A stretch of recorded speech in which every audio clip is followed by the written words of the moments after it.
ஜெபம் பண்ணுகிறவர்கள். அப்போ கர்த்தர் ஜெபிக்கிறது கூட நம்ம ஆண்டவர்ட்ட ஆண்டவரே எனக்கு ஜெபத்தை கற்றுக் கொடுங்க சாமி, ஜெபத்தை போதிங்கன்னு நம்ம என்ன செய்யணும்? போய் கேட்கணும். கேட்கும்போது கர்த்தர் உனக்கு பரிகாரியாய் வருவார். அவர் உனக்கு பரிகாரியாய் வருவார். வீட்டில் கர்த்தரின் பரிகாரி, கர்த்தரின் பரிகாரி. அந்த வீட்டில் எல்லாம் வியாதி சொன்னாங்க. அவங்கள கர்த்தர் பரிகாரி வச்சிருப்பாங்க. ஆனா ஊருக்குள்ள எல்லாரும் இருப்பாங்க, எல்லாம் மேஜிஸ்டா இருப்பாங்க. பல ஆயிரங்களை பல லட்சங்களை மருத்துவத்தை கொண்டு கொடுப்பாங்க. ஆனா கர்த்தர் கொடுக்கணும் செய்யுது மானமே. ஏன் அவங்க பரிகாரம் மட்டும் நல்லா பெரிய கொட்டை எழுந்து இருக்கும், ஆனா அவங்களுடைய ஆதரவு தான் செய்வாங்க, சுகமா இருக்க மாட்டாங்க. ஏன்னா இன்னைக்கு தேவனுடைய பிள்ளைங்க பரிசுத்தவான்கள் சொல்றோம், நல்லா ஜெபிக்கிறான்னு சொல்றோம். ஒரு அம்மா சொல்லிட்டு அவன் ஜெபம் பண்ணாங்க, அவன் ஜெபம் பண்ணிருந்தாரு, அவன் பைபிள் படிக்க, அவன் பைபிள் படிச்சிருந்தாரு, படியே வேணான்னு பைபிள் படி வேணான்னு ஜெபம் பண்ணு வேணான்னு சொல்லிட்டு யாரும் பண்ணான்னு சொல்றேன். நீ பைபிள் படிச்சுட்டா அவன் ஜெபம் பண்ணுங்க, நானும் நான் சொல்றேன்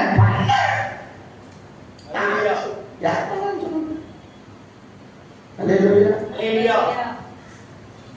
பண்ண உனக்கு ஆசீர்வாதம், பண்ணனா உனக்கு நரகம்.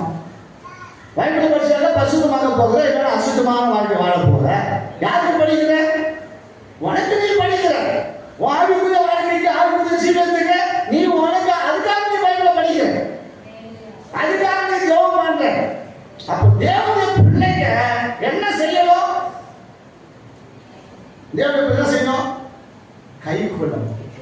கை கொள்ளாத எந்த ஒரு பிள்ளைங்க வாழ்க்கையிலும் செழிப்பான ஆசீர்வாதம் பெற்றுக்கொள்ள முடியாது. ஹல்லேலூயா.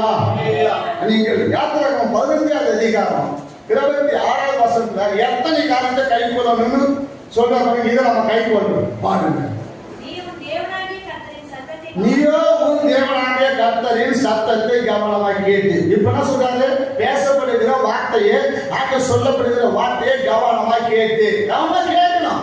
சபையில நம்ம என்ன சொல்றோம் கவனமா கேட்கணும். என்ன விண்ணப்பம் சொல்றோம் அதை ஒண்ணு விட்டுட்டு நாம ஒரு விண்ணப்பம் சொல்லுவோம், அந்த விண்ணப்பத்தை ஜெபம் பண்ண மாட்டாங்க. கடைசி நேரத்துல வந்து ஆண்டவரே அவங்க ஆசானுக்காக சொல்றோம் அப்படின்னு சொல்லுவோம். அவங்க எதுக்கோ எங்க சுத்துவாங்க, சுத்தி போட்டு கடைசியா அந்த விண்ணப்பத்தை காது வாங்க மாட்டாங்க. ஒப்பு ஜப்பு இல்லாத ஒரு விண்ணப்பத்தை இருக்கும். ஒரு ஜபத்தை பண்ணுவோம், ஒரு காரியத்தை நம்ம செய்வோம். ஆண்டவருக்கு பிரியமா இருக்காது, அது நமக்கு பிரியமா இருக்காது.